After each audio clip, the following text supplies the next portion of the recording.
Selamat sore Mbak. Selamat sore. Gimana kabarnya hari ini? Baik, baik. Sehat ya? Baik. Sehat. Oke, baik. Oke Mbak, kita ketemu lagi Mbak ya hari ini. Iya, iya. Sesuai dengan perjanjian kita kemarin ya Mbak. Hari Iya. ini ya Mbak ya. Sore ini kita ketemu ya Mbak buat sharing lah Mbak ya. Ya. Maaf nih kita sharing aja Mbak. Maksudnya saya akan menambahkan wawasan kepada Mbak. Iya, iya, iya. Mana ya? Oke, gini Mbak, langsung saja ya Mbak ya. Di sini saya akan memberikan pengetahuan atau presentasi lah ya Mbak. Maksudnya pendidikan kesehatan ke Mbak, Ya. buat bagaimana diet di IDM Mbak. Mbaknya kan udah ada riwayat DM dari 3 tahun yang lalu ya Mbak, ada iya. riwayat DM. Kemudian ini saya akan memberikan pengetahuan tentang dietnya Mbak. Nah, baik, untuk langsung saja Mbak, di sini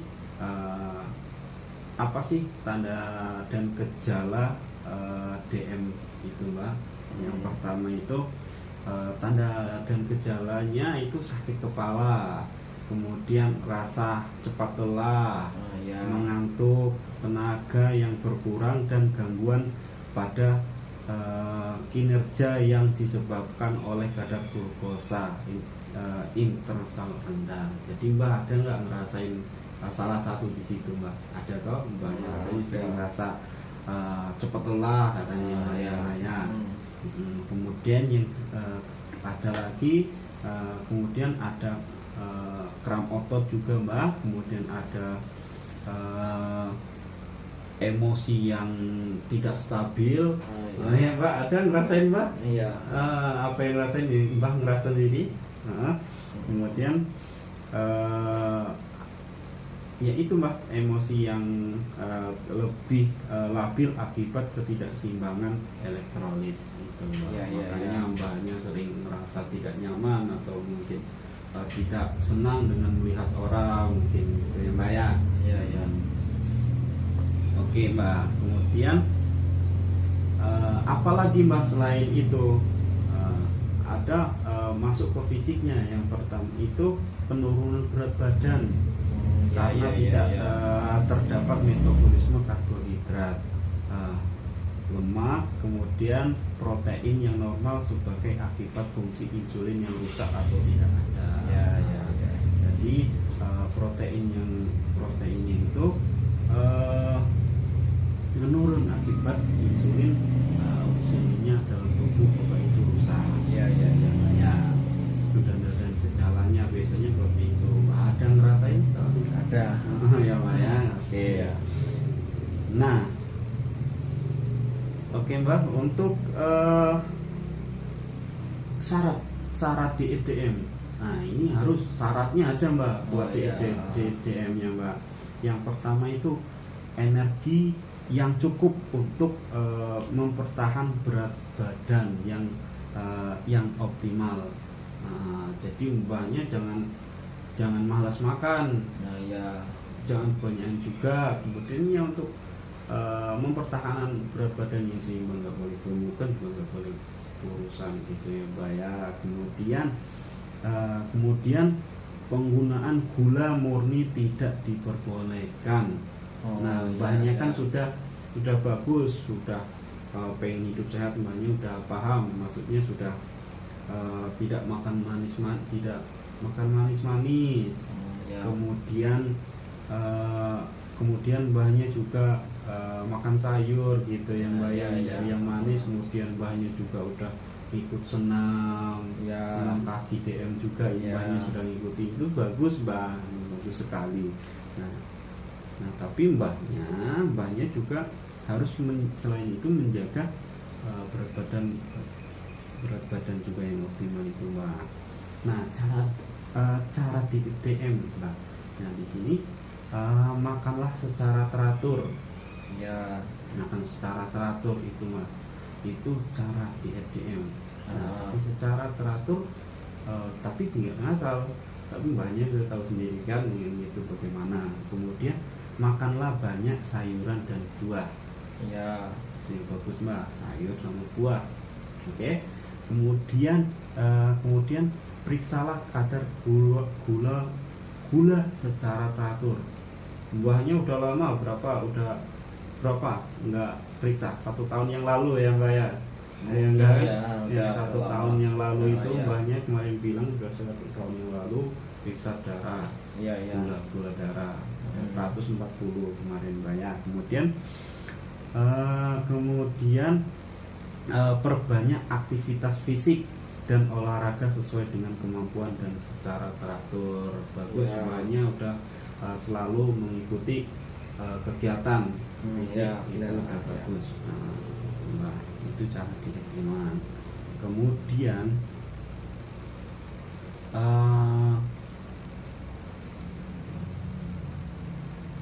Kemudian ini ada bahan makanan yang dihindari. Ya. Mbak udah tahu? Belum.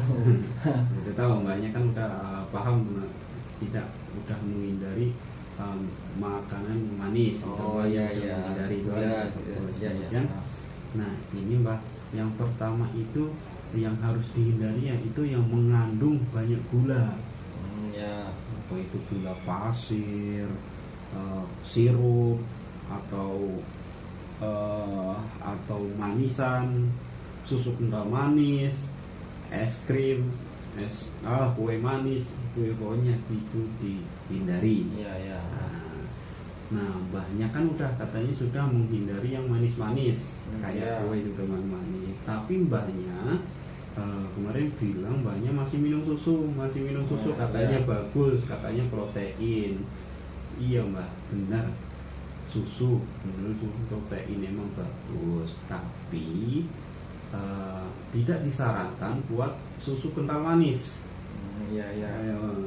Maaf mbak, bukannya saya mbahnya sudah mungkin udah paham, tapi ada mungkin kurang benar, karena susu itu nggak semuanya bagus mbak.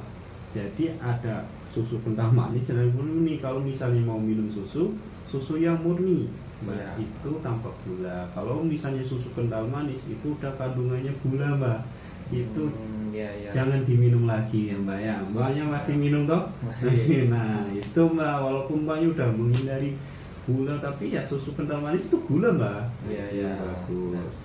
Ya, kemarin mbaknya sih udah bilang katanya loh, kenapa mungkin banyak tanya kenapa susu nggak boleh, ya itu alasannya mbaknya, bukan nggak boleh tapi susu kalau kental manis itu gula mbak, bukan susu.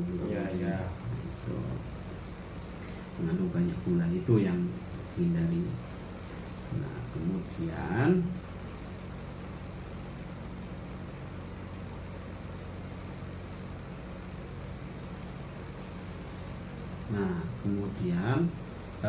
ini mbak, makanan yang dianjurkan.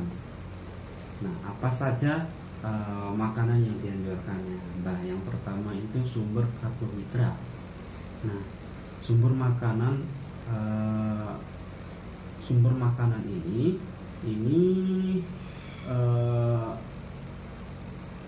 diantaranya itu beras merah itu sumber karbohidrat. Kemudian ada gandum, sagu. Nah, sagu itu bagus, itu yang makanan yang dianjurkan. Itu sumber karbohidrat yang bagus. Tapi kalau misalnya beras-beras yang biasa putih itu juga ada kandungan gula, ya boleh sedikit saja mbak ya. Kemudian ada sumber protein rendah lemak, itu dianjurkan. Itu bahan sumber protein rendah lemak diantaranya ada ayam tanpa kulit, itu biasanya di dada. Kemudian ikan, susu yang murni tadi mbak, bukan susu kental manis Oke. Kemudian tahu, tempe itu bagus, dan kacang-kacangan itu bagus. Itu mbaknya udah setiap hari kan mbak makan diet itu ya mbak ya, sayuran kemudian kacang-kacangan mbak ya. Kemudian buah juga yang bagus itu ada jeruk, belimbing, salak, pokoknya buah yang baik bagus, Ya. pepaya, pisang gitu bagus semuanya. Kemudian sayur-sayuran. Nah, di sini nggak semuanya sayur itu bisa dikonsumsi semua, Mbak. Jadi di sini sayuran dibagi menjadi dua golongan, Mbak. Ya. Nah, yaitu golongan A. Golongan A itu dan sayur golongan B. Nah, golongan A ini itu sayuran yang bebas dikonsumsi, yang mengandung sedikit energi, protein dan karbohidrat. Ya. Kemudian contohnya ini ada selada, jamur, Ya. jamur segar, timun, tomat, sawi, toge, kangkung dan kol itu nggak apa-apa dikonsumsi. Ya. Dikonsumsi banyak nggak apa-apa. Kemudian ada yang sayur golongan B tadi, itu sayuran yang boleh dikonsumsi tetapi dibatasi 100 gram saja dalam sehari, Mbak ya. Ya. Ya. Jadi sejenis sayur golongan B ini diantaranya ada buncis, Ya. Ya. buncis, kemudian melinjo. Itu boleh tapi cuma 100 gram saja per hari, Mbak ya, nggak boleh banyak-banyak. Kemudian labu siam, Ya. kemudian pare, jagung muda. Ya. Nah itu ya. Kemudian ada bayam juga. Oh iya. Banyak kan suka bayam. Iya. maksudnya. Nah inilah, Mbak, makanya walaupun udah paham tapi kan pengetahuan Iya, benar. Iya, banyak. iya. Jadi ini kemudian kacang panjang juga Iya. banyak ya. Mbaknya juga suka makan ini ya, Mbak ya, suka ini enggak, pare atau jantung pisang gitu, Mbaknya masih suka, Mbak? Iya, masih makan. Itu jangan terlalu banyak, cukup Iya. saja, Mbak ya. Nah, baik, itu saja, Mbak, mungkin ya, Mbak ya, untuk tambahan.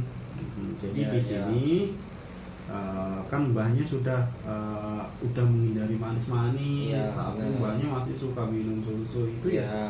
Karena menurut mbah ya benar, emang susu itu bagus, kalsium, protein, tapi susu yang murni, Mbak. Ya. Mbahnya yang susu kental manis yang mbah minum itu kandungannya banyak gula. Iya, Itu iya. di stop saja, Mbak ya. Kalau misalnya susu ya susu yang tawar aja, Mbak, yang Iya, murni iya. itu, nggih. Kemudian yang sayur-sayuran udah juga tadi ada yang A dan B. Iya. Bisa ada yang boleh dikonsumsi banyak dan ada yang dikonsumsi terbatas. Iya, ya. iya. Baik, mungkin cukup itu saja, Mbak. Oh iya. Sebelum saya akhiri, ada pertanyaan, Mbak? Enggak ada. Ya paham, Mbak ya. Iya. Punten ya ini, Mbak. Iya. Jadi ya begitulah, Mbak ya. Semoga mbahnya sehat terus. Amin. Ya. Mbahnya tadi sudah sungguh bagus sekali, sangat kooperatif. Terima kasih, Mbak. Iya. Baik, kalau begitu saya cukupan aja, Mbak ya. Iya. Selamat sore, Mbak. Iya, Selamat sore. selamat beristirahat Iya, lagi iya, lah kalau iya. mau istirahat, Iya. Mbak.